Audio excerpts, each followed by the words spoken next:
Chickens and their eggs. It's why we have chickens, really. It depends on the breed of chicken you've got to how many chicken eggs you're going to get. If you're going for the hybrids, expect to get about 260 to 300. Weather, feed, predators all can influence egg laying, but that's what you would expect a chicken to lay you. Now purebreds lay much less, and they take a very long break from the end of autumn until the spring, when they will start relaying.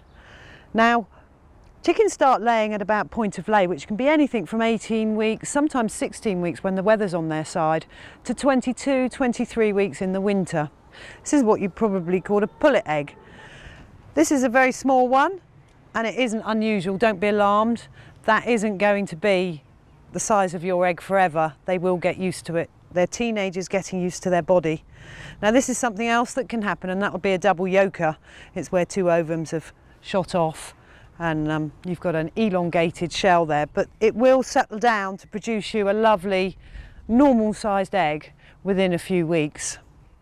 The other question I'm often asked is, how long can you keep chicken eggs for? Well, rule of thumb is, if you're like me, I love to have them out on the side because there's different shapes and colours, and I like people to see them. So you're looking at about 21 days on the side in your kitchen. You'll probably get an extra week out of them if you keep them in a fridge, but keep them in the carton to stop any strong smells being absorbed. How do I tell whether my chicken egg is okay to eat? If it sinks, it's fresh. If it floats, get rid really quickly because they do smell. Things that can affect your chickens laying are overfeeding them on the wrong things. Chickens need layers pellets all of the time to give them all the vitamins and nutrients that they need to produce really good quality eggs for you.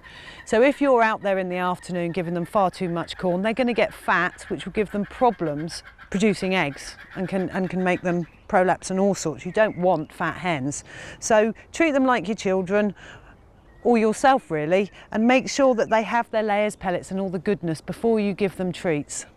Chickens can be affected by the weather, by stress. You could have a predator roaming around at night that you're unaware of, and this can stop them laying, as can heat stroke and dehydration. Now, as long as you're keeping up on feed and water, you shouldn't have any problems. But bear with the girls, because if the weather is dramatically changing, it can make them lay more sporadically. But when the weather's all for them, you'll have an abundance and a glut of eggs.